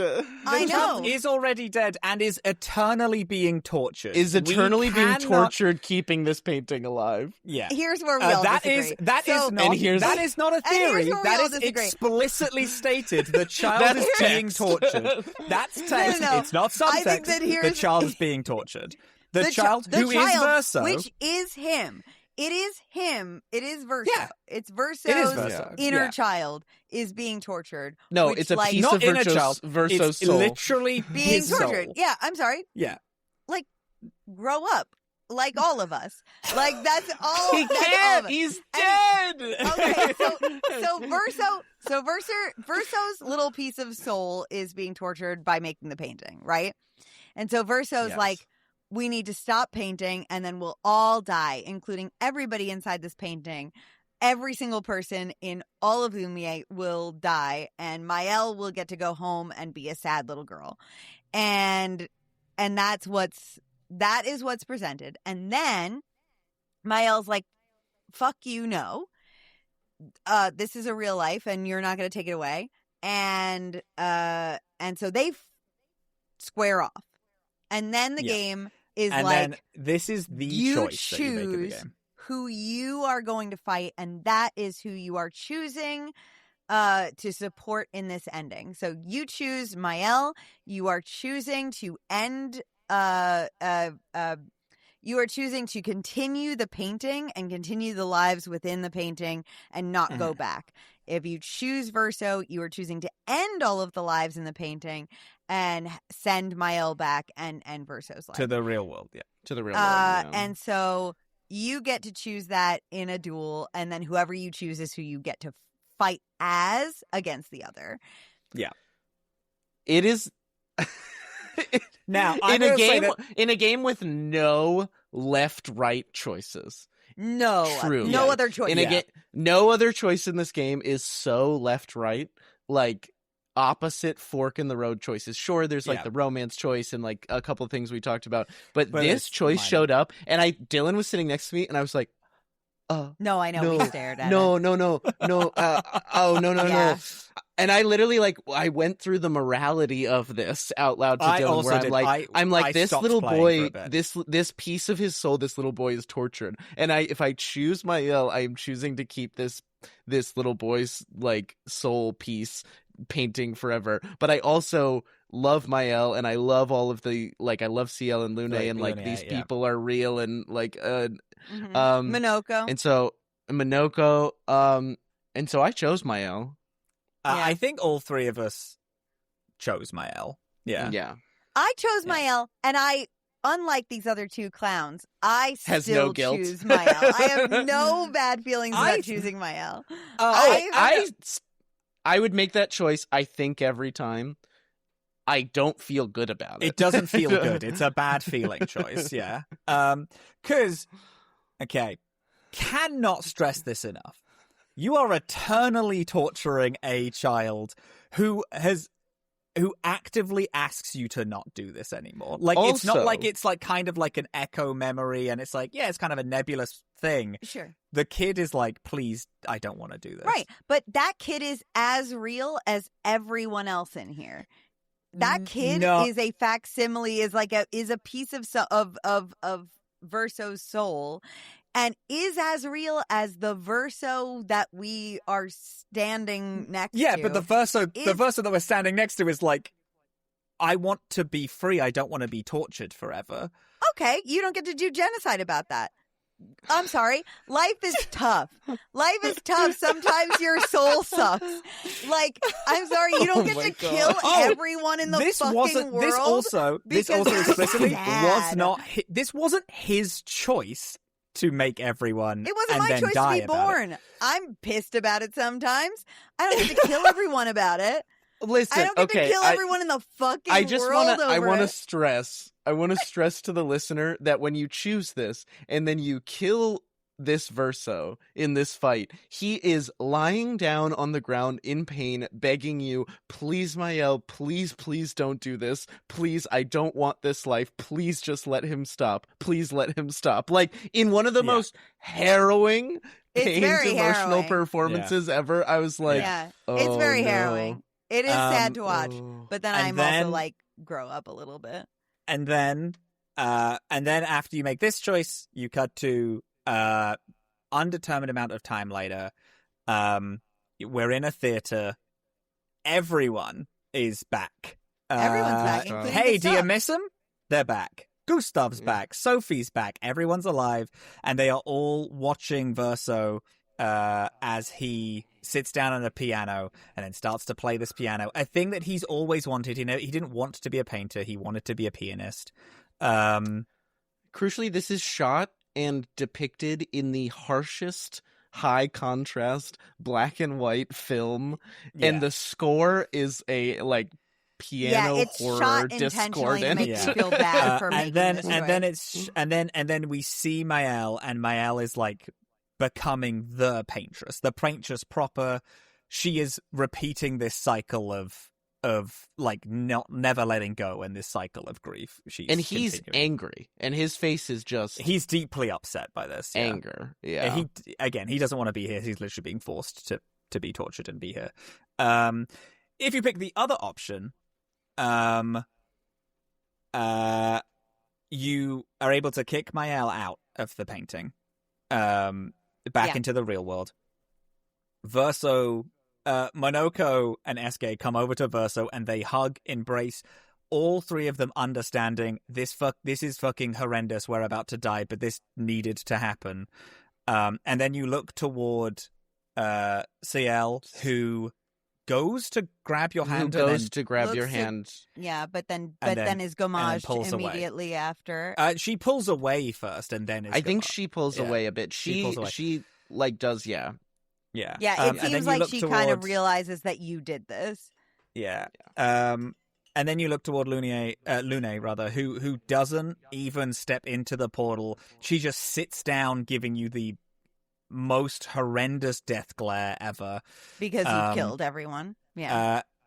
Everyone gamages, and then we cut to real world, where we sit through a 30-minute cutscene of a silent funeral.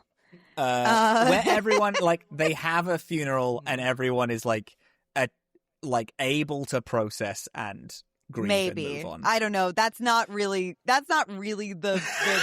That's not of Dylan's the truth. That's not Dylan's truth. It's just people standing around at a funeral silently. It does not give me any indication that anyone is but it gives the anything. chance for people to process and move on. They're processing and properly grieving their lost family member. Properly grieving, which is all fine and well. So the issue is and then the whole expedition shows up in Mael's vision in waves, and then turns into petals, and that's kind of the last bit. Yeah. And kind of like that she's moving on from the grief. And they all show up, and then they all it's very cute if this story presented this as like some sort of metaphor, but this story is like, these people are real. These people are real. Like, the painters have the ability to make worlds real. Yeah. Like, everyone we meet in this story was born. Like, they have, like, including Mael, like, was born and raised and lived a life.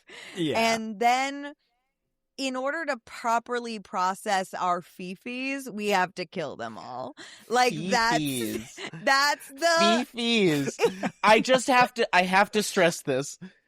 Tortured soul of a boy, tortured soul of forever. Like a real boy who exists also in this world. Simultaneously gets to live. I'm sorry, but that is what we are all He does doing. not. He does not. No, the painted Verso and that soul boy are not the same. They are if two different. If they were they are not the the same, then why is Verso so upset in the first place? Because he is being tortured still. Like, it's his soul. He doesn't want to be here. Like, Correct. he doesn't want to be here, and that is his thing. That's his business. That's his business. You don't get to do genocide about it. I just don't understand. Like, it's just like life sucks, and we all get that. You don't get to kill everybody about it. You just simply don't. Like, here's what I don't understand. You know what? Actually, here's what I don't understand. Why can't Mael just go make a new painting that her little piece of soul is operating? Yeah. There is makes a new one. Now, because there's like, so part of why I picked Mael's is because with Verso's ending, although I do believe it is like yes, she's actually finally able to move on. And when they make Clair Obscura 2, that is probably the ending that they're going to go with, if these characters are back in it. Right. I picked Mael because I think she could, like, they can have, like, a big, you know, send off, and then Mael, when she's ready to leave, can then leave because she's still grieving a lot. Yeah. That's but my I whole also thing. appreciate that it's like, yes, but the choice is that she doesn't. Like, that's Right. It's you're agreeing that she is just staying in this painting either forever or until Renoir comes back to get her out. Right. And will do that forever. And again, And the Verso idea will is not be on also her side. that, like, Renoir will, that is the other thing. It is like she cannot leave and let these people live. Renoir has promised that when she comes home, he's destroying the painting. So, like, Yeah. if she goes home at any point, everyone in the painting dies. yeah. That's a forever promise. That's just, she leaves, it's done. There's no, it's a thing of, it is having a recording of someone talking to you, like, on a voicemail who has died, and you refuse to stop listening to it, is what that's staying cool in the painting and is. all. That's not what this is. That's not what this is, because It deeply is, though. That's, if that It recording had a full life, Okay, and, fine. like, I'm was actually going to one-up you living then. it? What it is it's the AI thing of putting memories of someone into an AI model and then them talking to you. It's not real. It's not real. It's like it has the approximation of realness, I but think you are we watched refusing to move on completely from different grief. stories. No, That's I played the game. and I matter. And I matter. I'm Elliot here. Davis, and I played Expedition and 33 I'm Robin, one time. I played Expedition. And I'm Dylan and I matter. There's look, like, you have people actively experiencing grief within this world that is apparently a facsimile of grief. If this is supposed to be a metaphor for AI, it's a bad one. If it's supposed It's not to a be metaphor for AI. That's just it's a really bad one if it is. These are not presented to us as characters who are not real. They're presented to us as characters who are very, very real and alive. Like, who are experiencing their own griefs and things. Otherwise, everyone would be fine with the decision in the end. Like, no one would be fucking pissed off. But that is the point. It's a bad decision. It's a bad one. But then life keeps forcing cruel choices, lest you forget. Keeps forcing the cruel other choices. side, though, the other side is not evil either. The other side is just another choice. It is forcing people to have to be able to grieve, because there are, like, it's trapping not only, once again, a young boy to be tortured for all eternity. It's not only doing that, but it is also stripping a family of being able to move on. The family who made this. And that is like you can be like, yeah, whatever, there's more people. You can trolley problem it. Well, no, because but there's that's more what I was people gonna being say. sad on this is end. a trolley problem. It is a trolley problem is that it's a bad it's a bad dichotomy. You pull the lever every time. Right. It's a bad dichotomy. Like, yeah, the trolley problem can actually be solved, and that's a big it's important math. thing. Yeah, it's just math. It's just it's the law of numbers. There's more people on this end who are dying. Is an amoral problem. It's the person presenting you the trolley problem is actually the person at fault, and that's why I say the writers of Expedition 33 are actually the villains who've put a choice in this game that we don't know anything about the writers yet. That's probably in the sequel. Yeah, the writers is for we the don't know next about game. them. Yeah. Sorry. Take place somewhere else. You're right. Anyway, I have strong feelings about it. I feel this is the whole thing of why this is such a good choice. Is it's like I would feel equally good and equally bad about either choice if I had made. Yeah. If I had made the other one, I would feel sick about CL and Lune and Minoko, and like also the whole first premise of the game. If you before you know we're in a painting.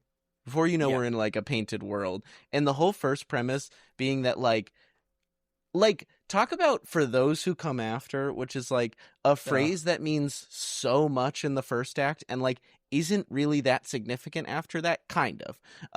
But like after the second act, but like you you watch this society that has built a generational story off of sacrifice for the hope that the people that come after them will get to live a full life. This is where like I'm really with you, Dillin, is like that's humanity and life and like Lune's parents like forcing the mission on her and like, you know, then her like that's life. I believe that the people in Lumiere, Lune, CL, Gustav are alive.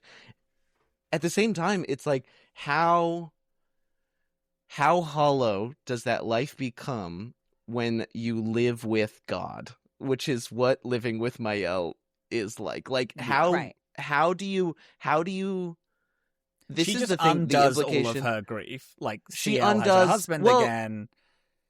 Yeah, and like this is like a whole question that like gets like this is the question this is getting at, I think, of like what is life without grief, and is that a life worth living? And like is Mael keeping these people who we all I think agree are real to an extent from then experiencing real grief and like processing their grief? Like, and she also stops them evidently from moving on and dying because she can't process the grief. So she then is like, no, I'm going to bring everyone that made me sad because they went. I'm going to bring them all back. And they're not leaving again because that bummed me out. And then she's just kind of trapping everyone there, which is also a horrific. Sure. And maybe. Verso's getting old on the stage. This is like an interesting detail of Mael's ending that I'm not entirely sure what I think it's saying or like how to process it. But like Verso is not just salt and pepper anymore. He is clearly he's an old man. aging, and he's an old man. And it's like, what happens when Verso dies of old age? Does Mael not accept that and bring him back as a child and like run this cycle? Like that's the whole like continue the cycle problem of what Mael's doing, is that when you are a functional god of the world, like where's the limit to like protecting yourself from pain? Speaking of God, speaking of God, I had a thought where it's just sort of like, okay, is keeping the painting going like avoiding grief? But it's sort of like destroying the painting is sort of like God being pissed off that humans killed his son, Jesus or whatever, and throwing a fucking fit about it and like and dooming all of humanity and calling a flood. And dooming all of humanity to eternal damnation forever because of something that he himself could have fucking prevented. And I kind of think that Verso is sort of like Yahweh in this instance, and could just pull his shit together. But here's the thing: this Verso is not a painter. Like that's like he doesn't have that power. No, he doesn't have that power, but he has the power to kill everybody, and he wields that just fine. He has the power to release the little boy. He doesn't have the power to kill everyone. He has the power to save, because he's on Renoir's side. And also, after all this, it's fairly evident that Renoir is not necessarily a big evil mustache twirling I'm trying to kill the world. No, he's just kind of a frustrated dad or a sad dad. Yeah, because he's trying to save his wife from grief. He's trying to actually let his son move on. He's also trying to save his daughter, who is also trapped in this painting, and picking the Mael ending also forcibly makes his daughter die also. And Verso's on his side. He's like, I want that. I want my whole family to move on. Ultimately, it's like, okay, Verso doesn't want this life. Everyone else does. Everyone else does. Not want everyone it, else understands what the life is. Well, that's also a thing of again, it's mirrored of the fact that the mother is so struck by grief that she keeps him alive, and Mael is also so struck by grief that she refuses to leave. And Verso's like, you need to leave so that everyone can move on and we can live. Solipsism is a really is a pretty agreed upon dog shit philosophy. I want to. No, you go. You finish. And this whole like everyone else's reality is not real except my own nonsense is also kind of what I think this hinges on a little bit, is that like, yeah, Mael is the that only the real outer little painting girl, world matters, and only the outer painting Right. world matters, and everybody's lives don't matter. And like the thing is that I get that is what the point of the game is. I get that is like what the metaphor of the game is. Blah blah blah. Oh no, the Except game that- made it very clear the that game that made was it the point. super clear to me that was the correct choice. But the game also went through great lengths to prove to me that these people are real. And so in that logic, that like Verso's reality does not overshadow anyone else's reality. It does not like negate anyone else's like legitimacy to life. And like their reality doesn't become less real just because one of their lives existed outside this painting and the others don't. And so that's where I'm at. No, that's There's. Oh, go sorry. on, go you ahead. go. No, you No. go. You had something to say for a second. There's a just getting on the going back to what you were saying, Robin, about Renoir. Like, I think he's like one of the most compelling characters for Yeah. per screen time. Real Renoir is one of the most compelling characters, like Yeah. of this story. And I was like, when I was trying to find this line, this Reddit thread also had like people just talking about their favorite lines. And there's an exchange between Mael and Renoir where she says, "You treat me as if I'm still 5." And he says, "I treat you as if the shadow from the worst day of our lives is coming to suffocate you and take you from us too." Which is good. That's a It's good. hard ass line. Yeah. Yeah. Because it's like, it's kind of like the exponential ripple effect of all of this is like, if they lose Mael to, the same thing is going to happen. You know what I mean? Like the mother is going to be stricken with grief. Like maybe the mother comes back into this painting. I don't like Right. it's. Right. It I don't know. continues. And it's Yeah. a world kind of like, I know that Mael is fixing this world, but it's kind of a world of suffering is the world that we're introduced to at the start is like. Well, it's a world of suffering we're introduced to because of the brokenness of the paintress. It is not necessarily that, because we do get glimpses of what young Verso made it to be, because this is like Right. young Verso's world, and like that's kind of why there's so much focus on cute little fucking outfits and little freaky little guys and like little villages and stuff like that, like with like weird cultures and traditions and stuff. Like this is the world of a little boy's imagination, you know, strewn across the walls of his room in the manor. Like this is his imagination at play. There's an interesting detail of like also in the Mael ending, and like we don't really know how much quote unquote time has passed between the ending fight and then the theater ending we see. But there's an interesting detail is when we're panning into the theater, the outside is still fucked up in the way of like the fracture of the world. It still has those like split apart bits with like the thing, and I don't know if what they're trying to say here is that, like, is she not able to, like, fully repair the world and rebuild it? Because I remember there's, like, a line in the third act where Lune tells Verso that, like, oh, Mael is going to paint me the broader world to explore outside of this. And it's like, I don't know if that's... Do I believe that? Is that possible? Can she do that? I don't know.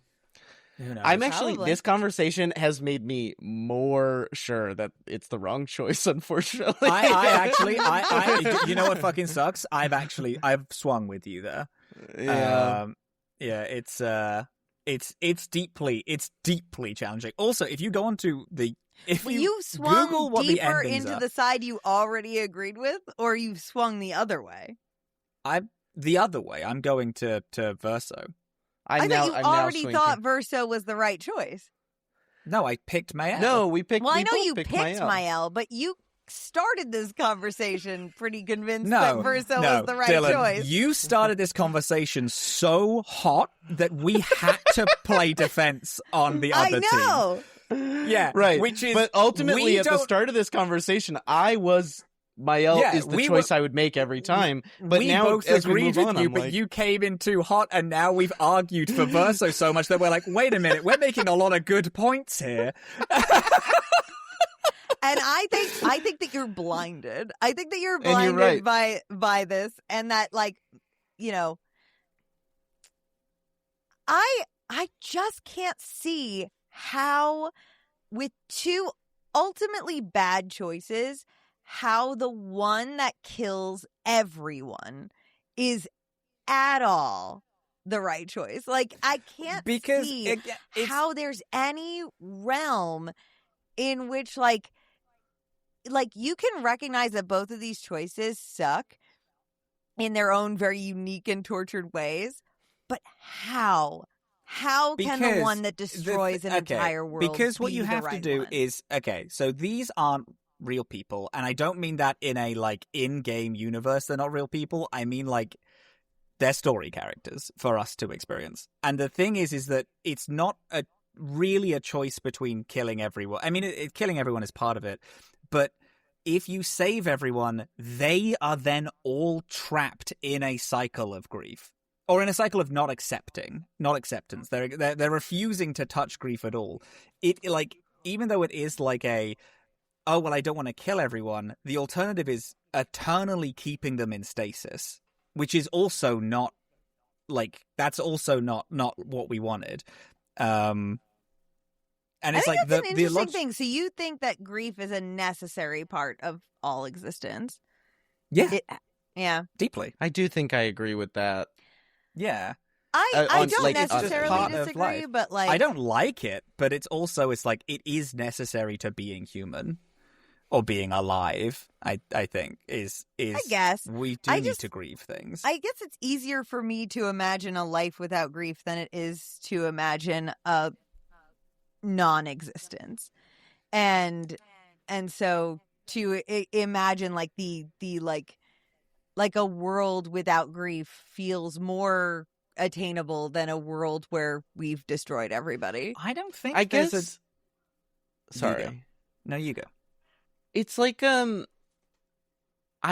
think about, like, to get micro with it in the world. I think about Gustav as a character, right? Like, I'm Gustav.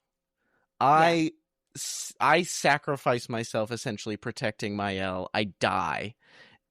Next thing I know, I'm alive, and also the woman that I also grieved and said goodbye to is alive, and now I'm. How do you, like if we're gonna give these people full lives, I'm like, what kind of therapy is Gustav in a year from now as he's like, Why are you going to therapy? Your wife's alive. Your wife's alive, and you're alive, and you get to have a baby. but are we? Are we alive? Yeah, but that's the question though. It's like, are we actually? CL had this whole thing where, she was like, I have grieved my husband and I'm over it. Like, it hurts and sucks, and he'll always live with me and he's a part of me, but I have grieved that part of my life. Next thing I know, and then she's ready to move on. She's ready to move on, experience new love, experience new life. And then she finds out that there's a chance he's coming back, and she cuts off all new relationships.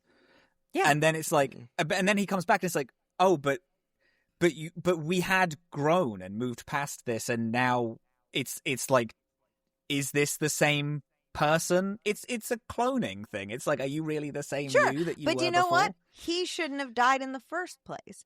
That is the his fix fault. to a broken system. No, I'm not saying he shouldn't have died like it was his fault. No, I'm saying that the system was broken to the system died. was real life. If you believe these people are real, you believe they can die. But That's part of being alive. Didn't he die? He didn't disappear. He died. That's part of it. Wasn't he gomaged, or am I misremembering that? Truly, that is. Oh no, I don't think he was. I might be misremembering that. I can't remember how her husband I also died. don't believe that matters. He will die, and you will have to grieve him. If he comes back post-death, that's the question. It's like, is that even, like, because Mael is putting people in a cycle of not dying. Like, okay. A world without grief Sounds is a world fucking without... awesome. A world without grief is a world without without feeling a major emotion that we feel. It is what is human is grief. It's missing someone because it makes it's okay. It is. It's a big part of it. It sucks to lose. It sucks to lose someone or something. It's horrific. We don't want it to exist, but it does, and that is what being human is. Because that's part of our reality, and that's what we have to deal with, of course, obviously. But if it's not... There isn't an alternative.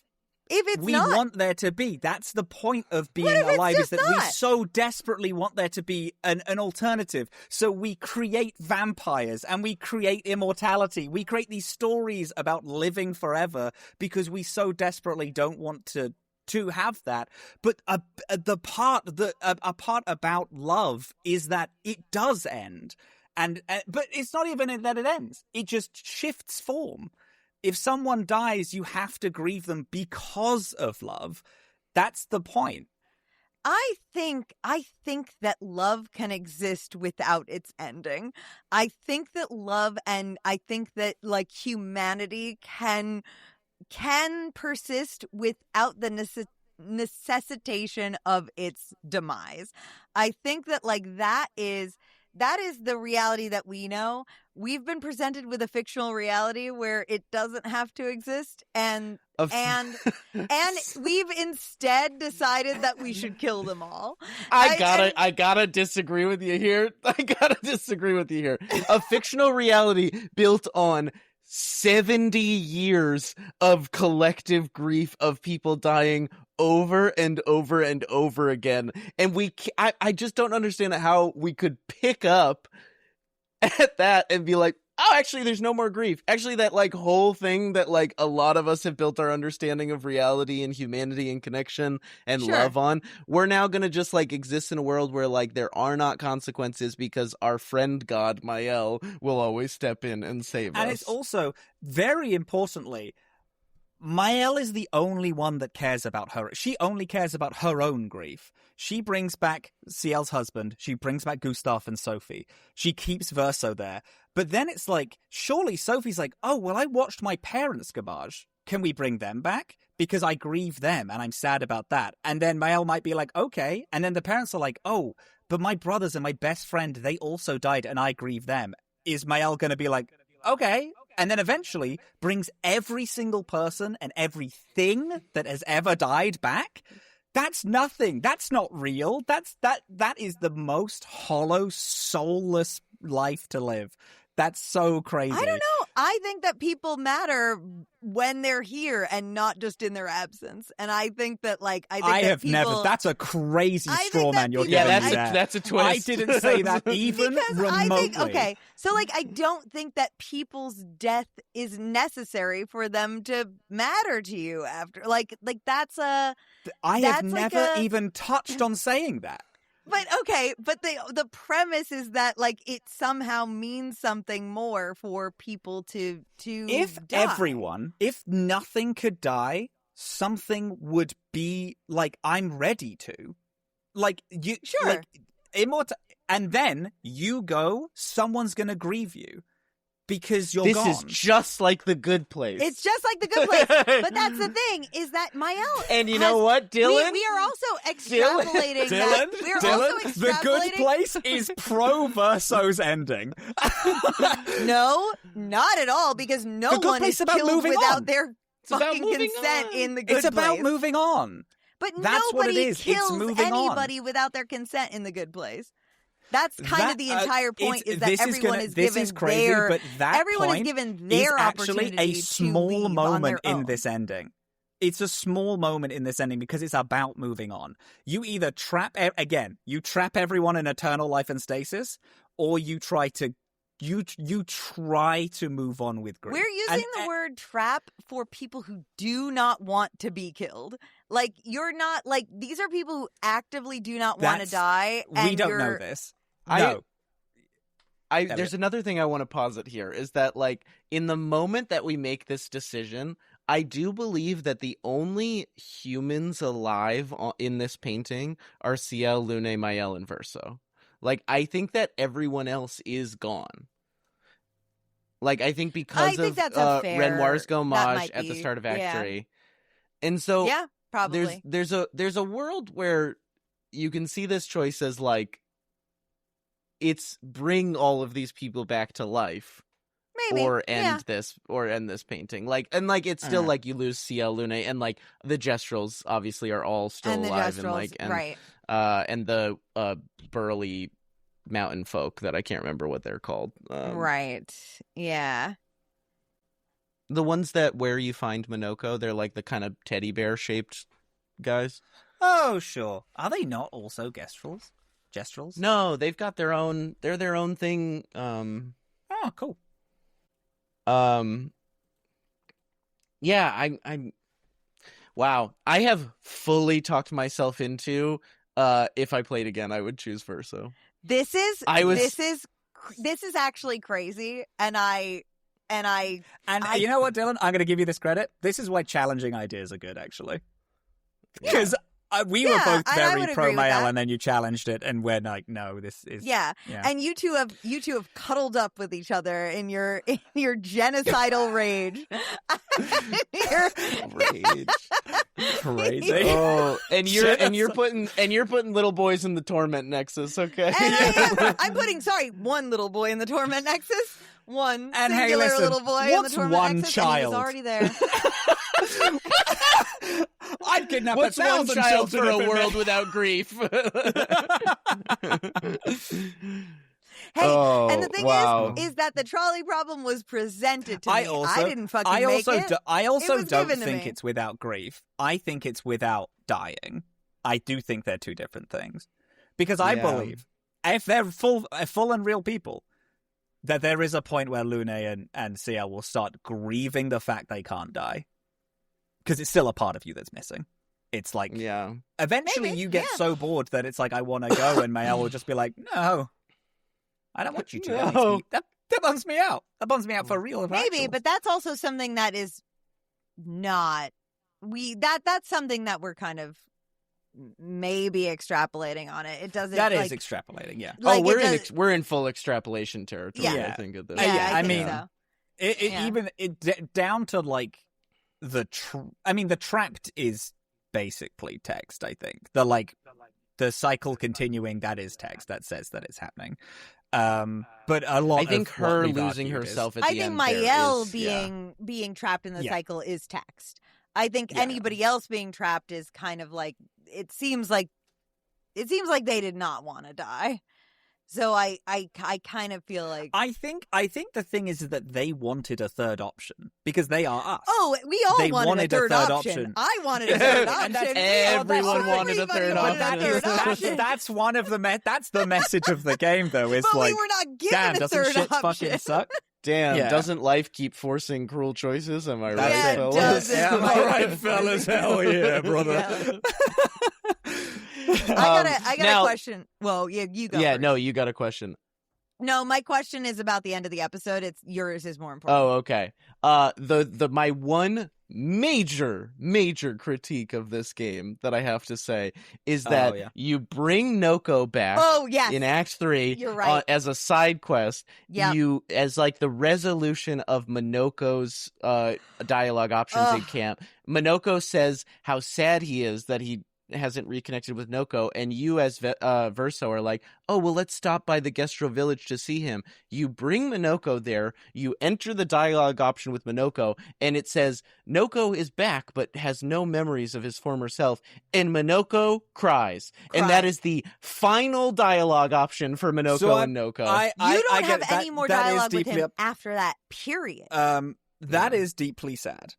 Yeah. That is the point. that is why Minoko is okay with Verso's ending.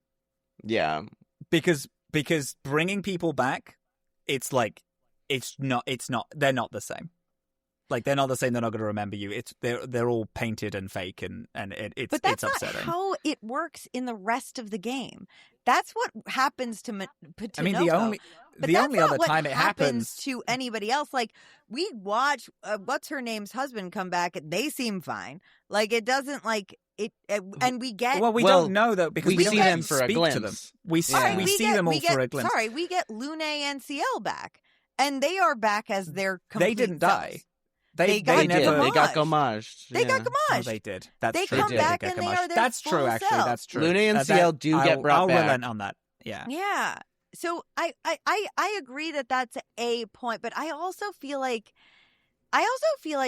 Minoko and Eskie, their acceptance feels more like acceptance than agreeance. It feels like they see him make this choice, it can't be undone, and they're choosing to forgive him over it. Whereas Lune is choosing to be fucking pissed off. I don't believe either of them are in Mael's ending, are they? Eskie or Minoko? No, only in Verso's ending. When he kills the world. I'm saying that they don't seem to be... But I'm trying to be... I'm now thinking, like, why aren't they there? And I'm wondering if it's an active choice that the pair of them aren't in the ending. Right. I'm trying to remember if they're in the theater. Yeah, that's what I'm thinking. is he's taking tickets at the front. Oh, okay. Yes. Oh, they're at the front. They're at the front. They're taking tickets. They're just bouncers. Yeah. Yeah.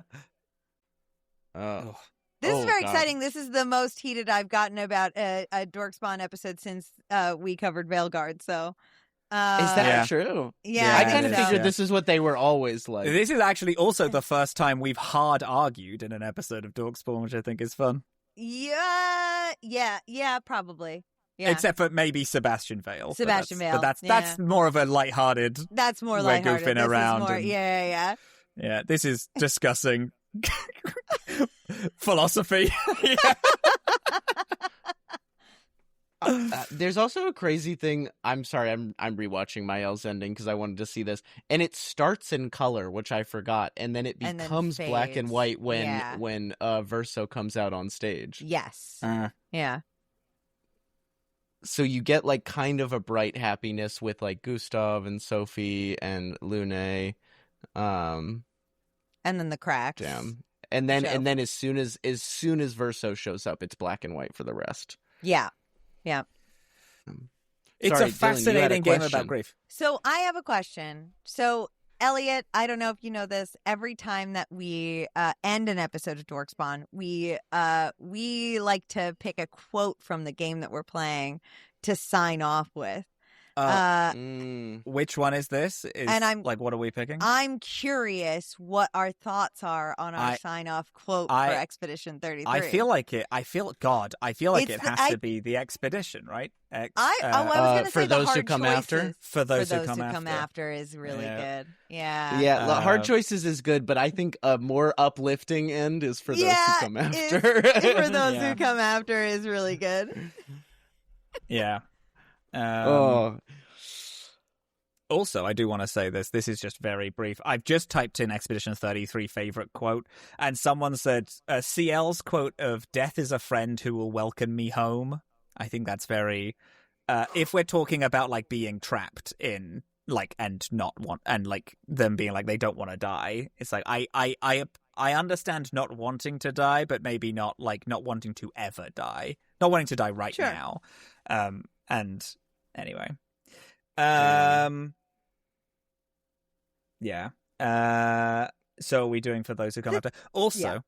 I just want to briefly say, if people are like, I listened this far because I was never going to play this game anyway, watch both of the endings on YouTube. Watch both the endings. And then look at Yeah. the comments. People are at war. People at war. People are like, I'm at war. full I'm ass at discussing. Yeah, we've been at war for the last hour.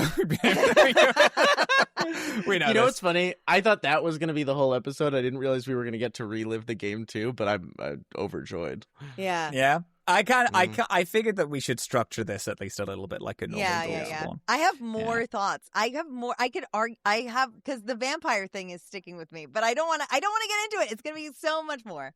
We should. End the episode. Catch me in the Discord after this. Screaming. Okay. Oh yeah. Yes. People are at war. Yeah. That's basically the only point I had left. Elliot, are there any other closing notes? God, just one of the most beautiful games I've ever played. An absolutely stunning game about grief. And I will crazy. never open it again. Yeah. Yeah. Pitonk Because didn't then I will deserve be to putting die. the little boy back in the torment nexus Yeah. by experiencing this story By again. experiencing it again. Dillin, No, any closing really thoughts? a joy. Pitonk Yeah. didn't deserve to die. Pitonk just wanted to be left alone, and specifically Elliot Davis is a monster. For Yeah, that's true. Yeah. Fantastic. All right. Robin, any closing thoughts? No, not really. I just think it's just one of the most stunning games and stories about grief and art, and it's fully 3 different stories kind of wrapped into one long game, because Act 1, 2, and 3 are so beautifully vastly not 3 different stories, but it's it is a full trilogy. I could imagine a world where Game 1 is Act 1, Game 2 is Act 2, Game 3 is Act 3. I'll tell you what, though. I think if I played these as separate games, by the time I got to the reveal of the painting, I might feel bad about Game 1. If I had spent a 60 to 80 hour game sure in the reality of Act 1, then the reveal at the end of Act 2 might have pissed me off. Yeah. Yeah, I get It that. might have felt cheap. Yeah, Yeah. I understand it. But yeah, do we want to Cheers, 1, 2, gang. 3 for those who come after? Yep. Cheers. Cheers. Clink. For those who come after. Wow, we Good. really fucked that up. No, it's fine. It'll work in disagree. post.